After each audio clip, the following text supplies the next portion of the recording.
In 1997, you published your first book of poetry, Black Hope, and the book was very well received. The book received the New Issues Press Poetry Prize and the Small Press Editors Award. There are many things floating around in this book, but you have countless references to nature. It also looks like you establish an identity with nature. You decode your own issues or your inner issues through nature, as if nature becomes like a way of understanding. The title refers to the little catches of water that ants collect under asphalt in a drought year. Black Hope. So, and in that poem, there's sort of an ecstatic experience involving an ant. I relate strongly to the idea of an exoskeleton too. Oh. Like I wish I had one. There is one poem where I think you have a very strong, like an identity relationship with the hummingbird, and if you don't mind, I would like you to read it. The hummingbird. The hummingbird's down, his wings folded across his back, eyes bright and beady, brought to this moment, this dying, here on the concrete, as I am brought to this moment, walking the strip in front of the mini-mall. He wants only to be left alone, no intervention. Burning brightly green over gray watered silk. His long beak, rendered immobile, seems freakish, an archaic device, an invention for which no use could be imagined. His eyes saw the passerby, saw me, a Frankenstein lumbering across the asphalt, and all he wants is some form of solitude, having landed here, in the worst possible place, a sidewalk in front of a supermarket, his eyes filled still with life, the plumage settled around him, and some fierce dignity there, looking outward at the world, wary, regarding us as he has so many times before, weighing motion and color, whatever comes to him of intent, poised before the tight opening of the flower, hovering midair among all the beauty and all the danger of the world. I come along, my face a shambling, bearish grief. I've seen the way they tie a bear to a post in the village square in Central Asia and set the dogs upon him, his big paws slapping only so many down as more mount, slashing from behind, hysterical only for more death, and it doesn't matter whose. And the bear knowing that things are bad in those moments before it all begins and ends, the spectacle, the hound's bane. Now the children zoom around the corner, skating closer and closer to the helpless bird. We all come to die somewhere. And the question is, why here? Some disaster or miscalculation, and you find yourself set down in the tumult, the mortal tumult, turning, lacking any other means, turning what is left to turn, your regard. In one of your interviews, you say that you are impressed by the mysterious work of Octavio Paz, and in the case of Charles Wright, you discovered that poetry was a way of understanding. And I have this image of you taking your first steps into poetry, holding hands with Octavio Paz and Charles Wright. Could you explain how these two poets influence you as a person and your work as a poet? You know, I didn't really, as a college student, have very much idea of contemporary poetry. And I had actually never been to a poetry reading. So when they announced that Octavio Paz would be there in our college auditorium, and they had Octavio Paz read in Spanish, and they had somebody who read an English translation, but stood on the other side of the stage from him, So there were these two voices coming, you know, polarized from one another. And I was blown away by Octavio Paz. I remember someone asked me once, you know, what was he like? And the answer I gave was like being struck in the face on the Colorado Plateau at dawn in February. I mean, just spinning and the light.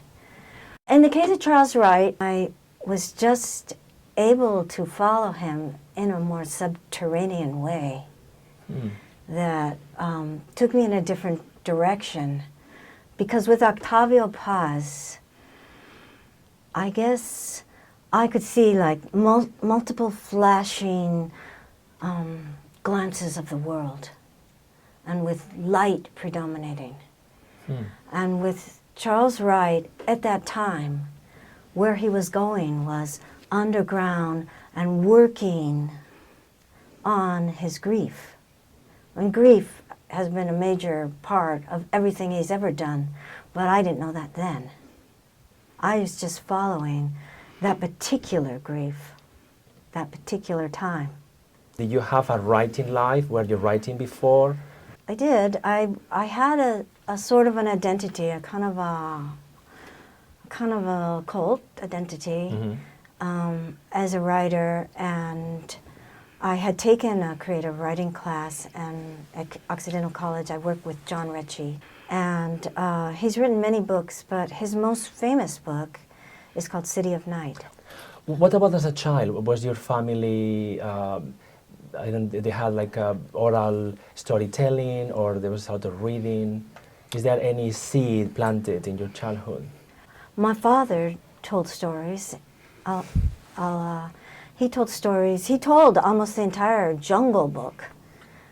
Told, not read. He was never much of a reader, but he did tell stories, and he told stories also about his own childhood that involved almost surreal or fantastic events that took place out in the desert and involved mine shafts and abandoned water tanks and potentially aliens. My mother had a lot of babies. They had a lot of babies together, a lot of babies fast, like 5 in 6.5 years. My God. So my mother was overwhelmed a lot. Yeah. But she did love to read Winnie the Pooh to us. And that I remember my mother laughing with the tears running down her face, reading Winnie the Pooh. If we could do a little bit of a library biography, which poets or writers we could encounter in your library? Oh, like what did I read? Like Yeah, something that was influential. in my childhood or in your early adult. I read Lorca over and over. I read Jared Manley Hopkins. I read Anne Sexton for a while. And then one day I happened to go to San Luis Obispo, and I stopped at, I think it's a bookstore still there, the Phoenix bookstore. And they happened to have the ladder on the wall, and I didn't even know it was the poetry section at that time, I don't think. I just thought, I'm going to go up that ladder, put my hand out, and whatever book I touch, I'm taking. And so it turned out to be Adrienne Rich, The Dream of a Common Language. It's a feminist, lesbian feminist work, but it was wonderful. That one was, and you know, I was working very hard, and I had a child, and I had a difficult marriage. I didn't have much time in my life for anything really, but The Dream of a Common Language sort of restarted me towards literature, towards the possibility that I might be able to write it. When did you started to take yourself seriously as a poet? Oh, that's a really ongoing process, you know. it's a great burden taking oneself seriously, right?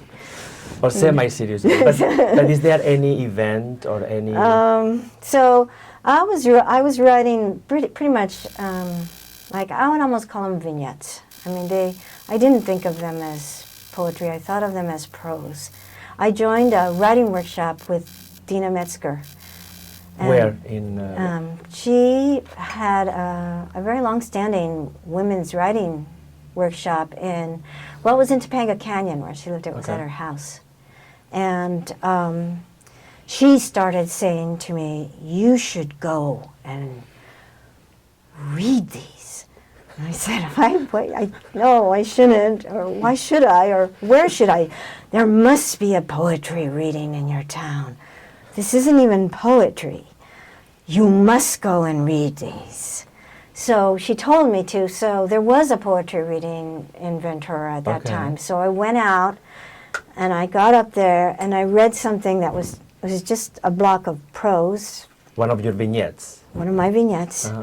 And then everyone responded really strongly. And afterwards, an old man came out on the sidewalk there in the night and he said, you are the true poet. I thought, God, that's like the ancient mariner, right? So I believed him a little. What You received an MFA from Vermont College. Oh yes, I did. So, what was the role of that experience? Well, I know people sometimes say bad things about MFA programs or slightly contemptuous things. Such was not the case for me.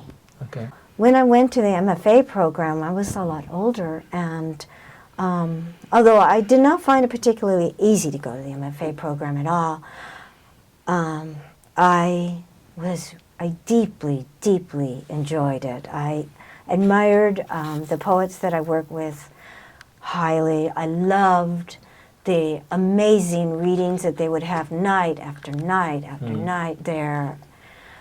Some of the best readings I've ever been to have been there at Vermont College. Could you tell us a little bit about your writing process? And also, you talk about your response group. Who is your response group? And how do you write? Well, usually when I write, I get some very, very, like a fringe of an idea, like the brush of a feather or something. But it has a little tiny bit of possibility or energy there. And then, so then I think maybe that would work. And then sometimes I just write down a lot of words that are words that have to do with, like, that words that seem to like enrich the possibilities. And sometimes I go to a thesaurus and just like wander around looking for words that seem connected, and sometimes I don't. And then sometimes I start writing and I take the computer and I close it so I don't look at what I'm doing. So it's just like I can put my hands there, but I don't see it. And that makes me like a little calmer and makes me feel like maybe there's a chance I could write something, because if I'm looking at it, oftentimes I'm criticizing it as I go. And so I try that, and then I try and shape it into something, and then I usually take it to a response group, and that's like a workshopping group, and those are people who we just get together, and it's very intimate in a way to share poetry and to talk about poetry, and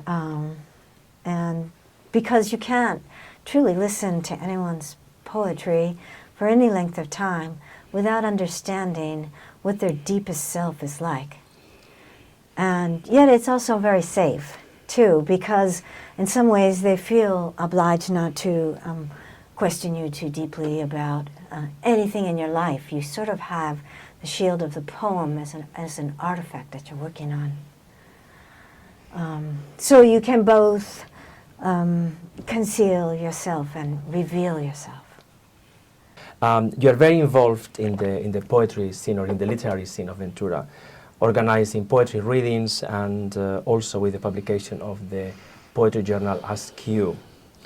Tell the truth, but tell it slant. That's the quote from Emily Dickinson that appears in the front page of your magazine. The A Skew is a poetry journal on high quality paper, and so you can, and also it's in a tabloid size, so you can see the whole poem, which is great. When the poem is long, I think it adds to the quality of the reading. Could you tell us about the birth and development of A Skew? Well, I published A Skew with Phil Taggart, my husband, and he had been working on Art Life, which was a combined art and poetry magazine. And his tenure there at Art Life came to an end, and so he wanted to do something. And so I said, well, why don't we do like journals? And I very much admired 5 a.m., which is also a tabloid style publication. Which year was this? I think the first one came out in 2006. So Okay, we 2006. started talking about it in 2005. Okay. So yeah. So at that time, I was thinking too. I admired 5 a.m. Both for the feeling it gave me. I mean, I've always been someone who subscribed to a newspaper, and I always get a lot of satisfaction out of reading a newspaper. I like that opening and being able to go through it, and the pleasure of having a cup of coffee and going through a paper. And so I wanted to do it like that because also many journals are perfect bound, and so they're like books. And I've always had that feeling when a book comes into your life, it becomes there's an obligation to keep it on a shelf for the rest of your life. And then if your shelf fills up, what then? You know. The books become a difficulty. So I thought that we should do a tabloid, because I thought, and if we kept it really cheap, and we've been totally dedicated to a low-cost format, to affordable poetry journal. So it's $5. It's always been $5. We never changed it, even when it cost us slightly more than $5 to mail it out. We still charge $5 because it's part of the principle. And then Phil, he said, well, I want to call this journal A Skew. So then I said, well, I know the perfect motto from Emily Dickinson. Tell the truth. Tell all the truth, but tell it slant. Yeah. So, and that's when we started. However, right now, we're in discussion, Phil and I are in discussion about doing a perfect bound format, because we've thought to ourselves, people don't respect you unless you have a spine. Changing the shape changes a lot of things, because one of the interesting things about A Skew was that size, that you could see long poems, that we would dare to do long poems, and then also that we would place multiple poems on a single page. So there was this whole principle of relationship that was going on in the way poems were placed and the way poems talk to each other. They weren't alone, and you turn the page, and there's something else alone. They had something to say in relationship to each other. So those are big things to give up. But at the same time, the problem is that there's a lot of like free weekly independents out there, and A Skew is roughly the same size. And so sometimes people come and they grab an A Skew, and then I say, oh, that's $5. And then they throw it down. Besides A Skew, you also organize the poetry readings.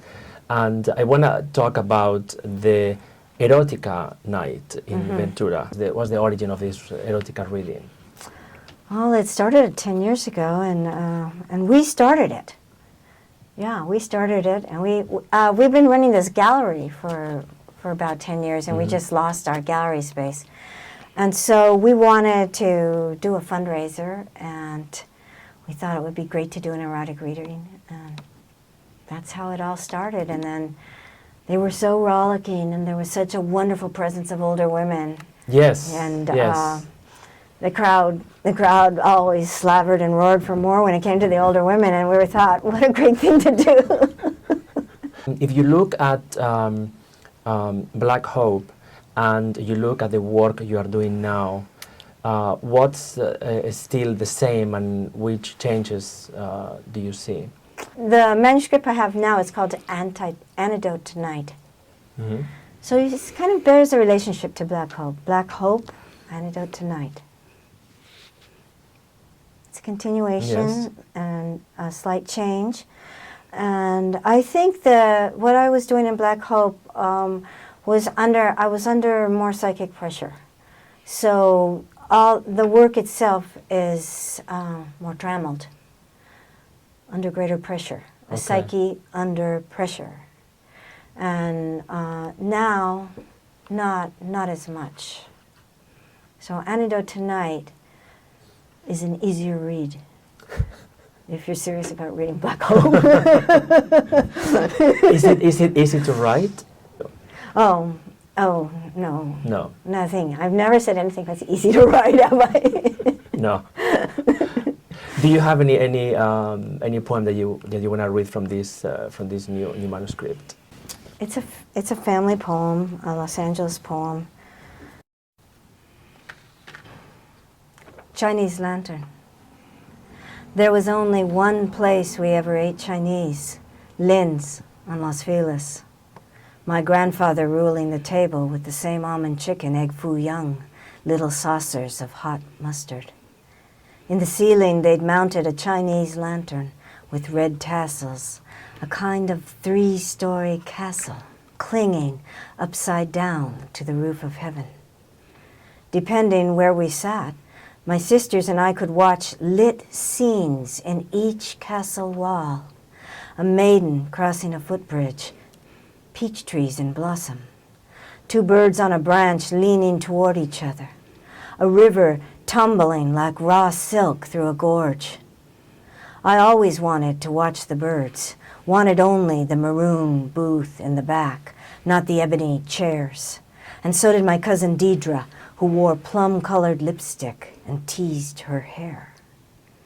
"They're love doves," she whispered from the high throne of high school, ginger and garlic rousing my mouth.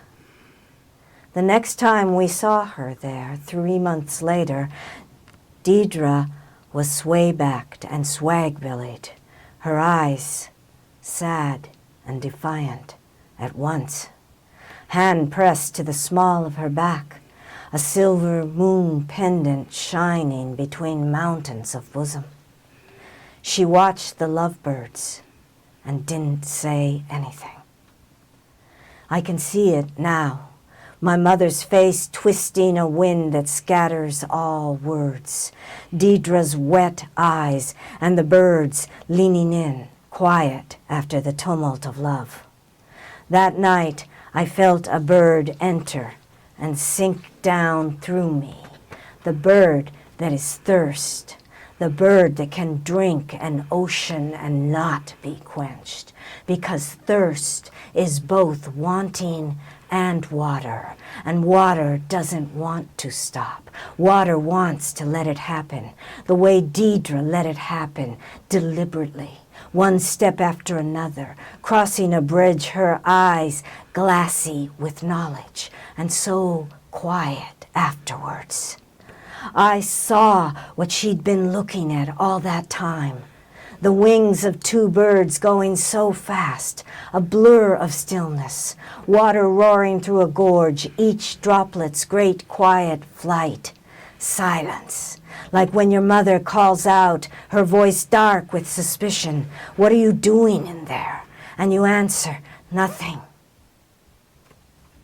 Do you see any trends right now, or any groups, or any aesthetic movements in the poetry landscapes of this region? Poetry is such an individual art, and although I think I see trends in the large landscape, which is one is a trend away from narrative poetry, and towards shorter and more oblique pieces. I think that trend is possibly buttressed by the size of a computer screen and the reluctance of people to scroll down. But as for Ventura and Santa Barbara and Los Angeles, mostly it's all the people I know as individuals, and I know them as pursuing inner paths. If you want to read one closing poem. Okay, this poem is one of the ones that's going to be in the Pacific Coast anthology poetry by Los Angeles poets.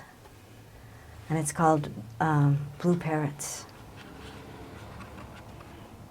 Some lunge at each other's throats. Others blare their klaxon horns, quarreling for the roost, because desire is a terrible thing, each crook more brilliant than the next. The nets mesh the air, spread over the blue like a snare in heaven.